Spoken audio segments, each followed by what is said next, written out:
सच की आवाज़ आप तक न्यूज़ आप सभी का स्वागत करती है। क्षेत्र की छोटी बड़ी खबरों के साथ जुड़े रहने के लिए चैनल को लाइक, सब्सक्राइब और फॉलो करें।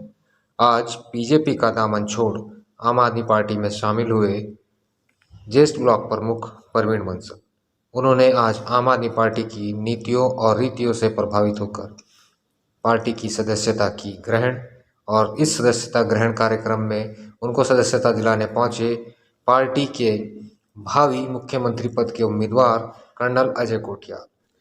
परवीन बंसल के साथ पहुंचे उनके समर्थकों ने किया कर्नल अजय कोठियाल का भव्य स्वागत और बढ़ चढ़कर जोर शोर और जोश के साथ दिखाई दिए समर्थक आज परवीन बंसल जी की सदस्यता ग्रहण कार्यक्रम में, जिसमें पार्टी के बढ़ते जनाधार को देखते हुए कर्नल अजय कोठियाल का कहना है कि परवीन बंसल एक ऐसे समाज सेवी भी रहे हैं जिन्होंने सदैव जनता के हित के लिए ही कार्य किए हैं और आगे भी यह पार्टी के साथ जुड़कर जनता के लिए और उचित और पार्टी को अत्यधिक ऊंचाइयों पर पहुंचाने का काम करेंगे।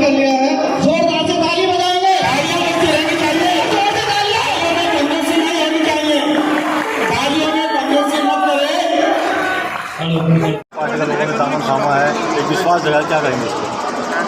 देखिए, आम आदमी पार्टी आजकल क्या कर रही है, जगह जगह जाकर के जनता से मिल रही है और जनता को समझा रही है कि जब हम पावर में आएंगे तो किस प्रकार से हम उन मुद्दों को जो आज ज़रूरत है इस उत्तराखंड में, उनको किस तरीके से ज़मीन में पूरा करेंगे। साथ में जनता से डिस्कस कर रही है, सुझाव ले रही है, वो क्या समझते हैं, उनके इलाके को देखते हुए कौन सी ऐसी चीज़ें हैं जो हमें अपने मैनिफेस्टो में डालनी चाहिए। आज का जो प्रोग्राम है, उस प्रोग्राम का एक तो ये मकसद था, लेकिन इसके साथ एक बड़ा मकसद था कि आज हमारे जो यहाँ के एक अच्छे युवा जो समाज में काम करना चाहते हैं, प्रवीण बंसल, वो आम आदमी पार्टी ज्वाइन कर रहे थे। प्रवीण बंसल का अगर मैं छोटा सा इंट्रोडक्शन दूँ 2 लाइन में, ये वो आदमी है जब कर्नल अजय कोठियाल ने अपनी क्षमता से एक संस्था को खोलने की कोशिश करी थी जिसका नाम था यूथ फाउंडेशन, जो कि कोई पॉलिटिकल ऑर्गेनाइजेशन नहीं है। तो अजय कोठियाल ने जगह ढूंढी, यहाँ से मेरे ख्याल से जहाँ हम खड़े हैं 10 या 12 किलोमीटर दूर होगी, लांगा रोड के ऊपर रुद्रपुर जगह। उस टाइम पे क्योंकि जब ऐसे प्रोजेक्ट आर्मी की ट्रेनिंग कैंप जब शुरू करे जाते हैं तो ना आसान नहीं होती। उस टाइम पे एक आदमी जो पूरे जज्बे के साथ थे उस कैंप को यहाँ पे इस्टेब्लिश करने में लगा हुआ था, तो आज मेरे बाएं तरफ खड़ा है, मेरा हौसला बढ़ा रहा है, उसका नाम है प्रवीण बंसल। जिसकी वजह से जैसे रुद्रपुर लांगा रोड पे हमारे 200 लड़कों का कैंप है, पूरे उत्तराखंड में हर स्कूल हर कॉलेज में किस तरीके से हम ऐसे कैंप खोलेंगे तो रोजगार के लिए आगे बढ़ेंगे। भाजपा कांग्रेस जैसी मजबूत पार्टियां सामने है, आम आदमी पार्टी का नया एक तरह से जन्म हुआ, तो ऐसे में कैसे इनसे लड़ा जाएगा? भाजपा और कांग्रेस जो है करीब 100 साल पुरानी पार्टियां हैं। आम आदमी पार्टी को अगर आप देखें 2012 में शुरू हुई थी, कुल 9 साल पुरानी पार्टी है, लेकिन दिल्ली जैसी जगह में इस पार्टी ने काम करके लोगों का विश्वास जीता है और काम भी वो वाले काम है जो आज उत्तराखंड में ज़रूरत है। तो 9 साल में अगर एक पार्टी पूरी पावर में आ सकती है तो यहाँ उत्तराखंड में तो अभी बहुत टाइम है आम आदमी पार्टी को आने के लिए। भाजपा कांग्रेस तो अपने आप ही अपने को साबित कर रहे हैं कि ना हम भाजपा है ना कांग्रेस हैं। हमारे बल्कि एक अध्यक्ष ने नाम दिया था भांगरेस, कि पता नहीं भाजपा वाला जो है वो कांग्रेस में है या कांग्रेस वाला है भाजपा में है। कल एक पुराने मुख्यमंत्री जी का मैं एक स्टेटमेंट सुन रहा था, वो बोल रहे थे बीजेपी वाले एक पुराने सीनियर अभी के मंत्री को कि आपदा आ रखी है, सांप और नेवले को एक साथ होना चाहिए। ऐसे वाले स्टेटमेंट देने वाली अगर पार्टियां हैं तो क्या आज जनता को समझ में नहीं आएगा कि ये चीज़ तो बदली होनी चाहिए, और उसी को करने के लिए आम आदमी पार्टी को एक्सेप्ट कर रही है जनता। कुछ नाराजगी और धड़ेबाजी की आम आदमी पार्टी पनपने लगी है, अभी तक ऐसा नहीं पार्टी अभी से बगावत नाराजगी और धड़ेबाजी होगी, तो ऐसे में उत्तराखंड में कैसे आप खड़े होंगे? ये जो हॉल है मेरे को लगता है इसकी कैपेसिटी होगी 300, 800 से ज़्यादा लोग मेरे को दिखे जब मैंने एंटर करा। यहाँ घुसे हुए थे, भरे हुए थे। यहाँ तो पार्टियाँ और बढ़ती जा रही हैं। ये जो नाराज़गी है हम किसी की तरफ नहीं देखते। अगर कांग्रेस और बीजेपी की नाराज़गी को तुलना करा जा रहा है आम आदमी पार्टी के साथ, यहाँ नाराज़गी नहीं है, यहाँ तो और जोश बढ़ रहा है। बल्कि यहाँ नाराज़गी ये हो रही है कि हमें क्यों नहीं ज्वाइन करा रहे हो, हम आकर के और नवनिर्माण में शामिल होना चाहते हैं। हमें कोई पॉलिटिकल एम्बिशन नहीं है, हमारा एम्बिशन है कैसे हम स्ट्रांग होकर के और उत्तराखंड की तरफ आगे बढ़े। उत्तराखंड जो सैनिक राज्य है और सैनिक बहुत भारी मात्रा में उत्तराखंड में, तो ऐसे में आप एक सैनिक रहे हैं, तो उन सैनिकों को आम आदमी पार्टी के कैसे कि भाजपा का वोट बैंक सैनिक माना जाता है, तो ऐसे में क्या सैनिक आपका साथ देंगे? सैनिक ना किसी का वोट बैंक नहीं होता। अगर सरकार सैनिक का इस्तेमाल करेगी तो ना पता सरकार का फ़ायदा है, देश का फ़ायदा है। छोटा सा उदाहरण देता हूँ, 17.5 साल की उम्र में एक लड़का जो जोश वाला है, जो लांगा रोड में आजकल ट्रेनिंग कर रहा है, वो फौज में भर्ती हो जाता है। 17 साल नौकरी करता है, 34.5 साल की उम्र में वो रिटायरमेंट लेके आ जाता है। आप देखो 34.5 साल में आज उत्तराखंड की सरकार ने ऐसा बना दिया है कि यहाँ के जो युवा हैं वो अभी भी नौकरी के लिए तलाश रहे हैं। एक दूसरा है एक फौजी जिसको कि 17 साल का एक्सपीरियंस है 35 साल की उम्र में, और वो एक्सपीरियंस भी क्या है, जम्मू कश्मीर। वो एक्सपीरियंस है ब्रह्मपुत्र नदी इतनी चौड़ी है, उसमें आपदाओं में कैसे लोगों को बचाते हैं। वो एक्सपीरियंस है समाज में कैसे काम करते हैं, जिसे बोलते हैं winning heart and mind of people. वो सब चीज़ें करने के लिए अगर सैनिक यहाँ पे अवेलेबल है, सरकार को ना इसे सैन्य धाम और फलाना 5वां धाम नहीं बोलना चाहिए, उन्हें इनको इस्तेमाल करना चाहिए। आज के जो तरीके हैं उत्तराखंड में कोई भी काम करने के, उसमें इस्तेमाल करने के लिए। 4.5 साल प्रवीण बंसल जी ने भाजपा को दिया, ऐसे में उनकी नाराजगी भी साफ तौर पर देखी गई थी अभी हाल ही में कुछ समय पहले। तो कहीं ना कहीं उन्होंने फिर आम आदमी का पार्टी का रुख किया, तो टिकट के क्या दावेदार माने जाएंगे विकासनगर सीट से? देखो प्रवीण बंसल जी जिस तरीके से पहले भाजपा में रहे हैं, पहले उससे पहले प्रधान रहे हैं, उनके तो ना बड़े अच्छे एक्सपीरियंस हैं इस समाज में। आम आदमी पार्टी को जब उन्होंने देखा तो उनको लगा वाकई में आज काम करने का तरीका क्या है, किस प्रकार से हम सब मिल करके आगे बढ़ सकते हैं। और प्रवीण बंसल जी तो एक कर्मठ आदमी है, उनको तो बहुत अच्छे तरीके से देखा जाएगा इस पार्टी में। टिकट की दावेदारी और भी लोग कर रहे हैं, कुलवीर जी हैं, डिम्पल जी हैं, अब जैसे में अब दस्तक तो क्या इसे सबसे प्रमुख दावेदार माना जाएगा?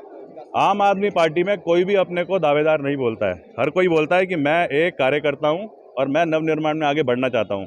तो इसमें क्या है, जो आदमी अच्छा काम करेगा, जिस आदमी में क्षमता देखी जाएगी, आम आदमी पार्टी उसको आगे लेकर के आएगी। प्रवीण बंसल जी जो हैं वो भी एक अच्छे स्ट्रॉन्ग कैंडिडेट हैं, जिनसे कि हमें उम्मीद है वो आगे अच्छा करेंगे।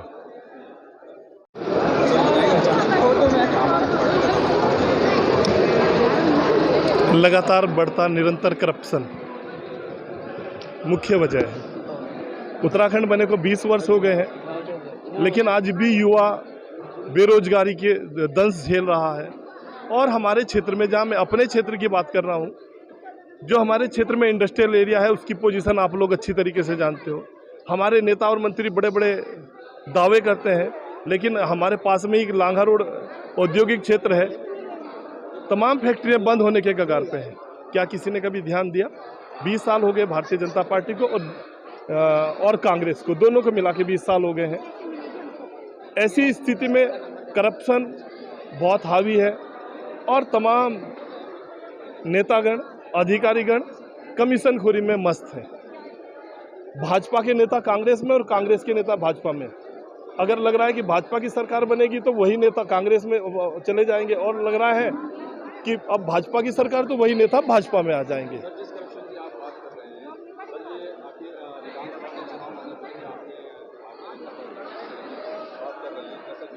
नहीं, ऐसा तो नहीं है। मैंने अभी तो 6 महीने पहले भी एक साइकिल घोटाले का मुद्दा उठाया था और मैंने ऑडियो भी वायरल किया था, जिसमें वो घोटाले की बात बिल्कुल साफ साफ हो रही थी। लेकिन क्या हुआ, उस पर कोई जांच तक भी नहीं हुई है।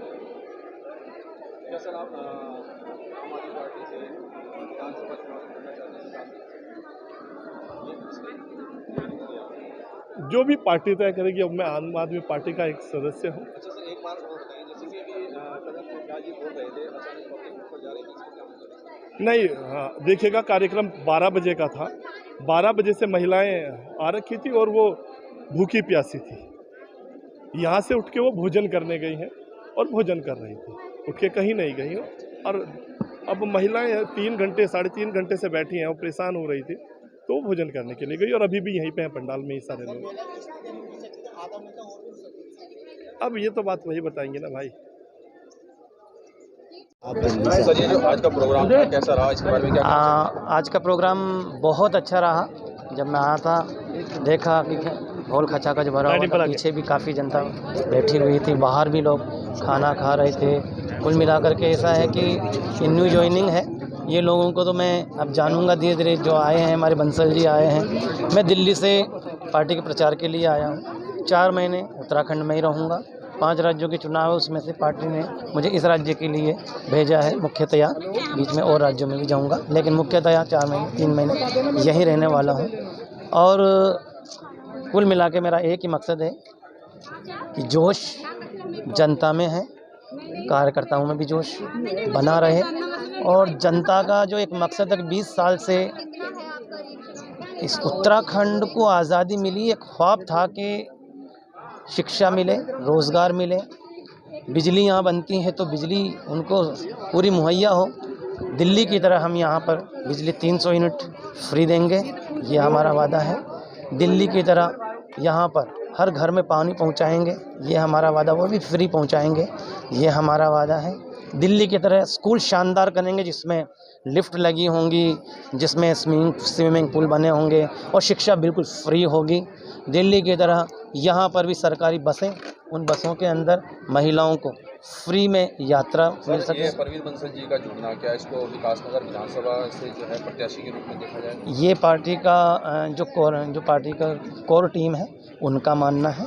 मैं यहाँ पर एक मेहमान के तौर पे आया हूँ और पार्टी के प्रचार के नज़रिए से आया हूँ। मैं वो प्रचार कर रहा हूँ। मैं और भी कई विधानसभाओं में घूमा हूँ, धर्मपुर विधानसभा है, कैंट है, 2-3 सहसपुर विधानसभा है, अभी मैं रानीपुर में भी जाके आया हूँ, हरिद्वार में। सब जगह आग है, अंडर करंट भी है और बाहर भी लोग चाहते हैं कि उत्तराखंड में बदलाव हो। सर, आम आदमी पार्टी का उत्तराखंड में जो गठन है अभी नया है जी, तो ऐसे में सर जो यहाँ पर जो गुटबाजी देखी जा रही है उस पर आप क्या कहेंगे? यहाँ मैं आया हूँ, देखा मैंने, ये कई बार अफवाह होती है, गुटबाजी कहीं भी नहीं है।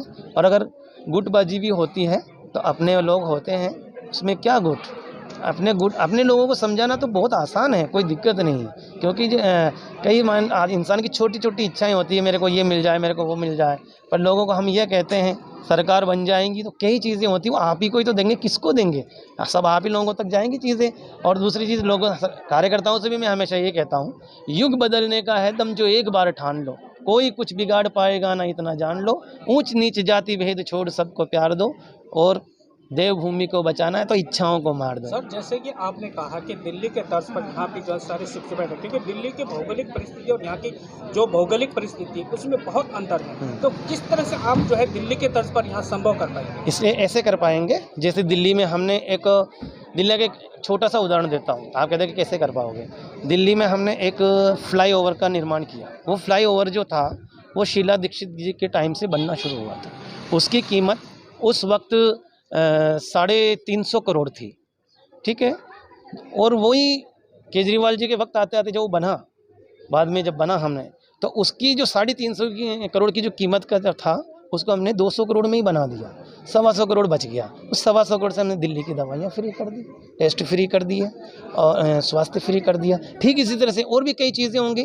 कुल मिला के जब करप्शन मिट जाएगा तो सब चीज़ें करना आसान होगा। और दिल्ली का तो बजट ही 59,000 करोड़ है, यहाँ का तो बजट कितना ज़्यादा है। उत्तराखंड में बदलाव होगा सर? अरे सर, कमाल कर दिया, क्यों नहीं होगा? आप जैसे लोग हमारे साथ में हैं तो ज़रूर होगा बदलाव। और आपको मैं एक बार हमेशा कहता हूँ कि ये लोकतंत्र का चौथा स्तंभ आप हैं, और जब जब भी क्रांति हिंदुस्तान में हुई है, जब जब भी लोकतंत्र का चौथा स्तंभ क्रांति के साथ आया है, उस वक्त सत्ता और व्यवस्था परिवर्तन दोनों हुआ है।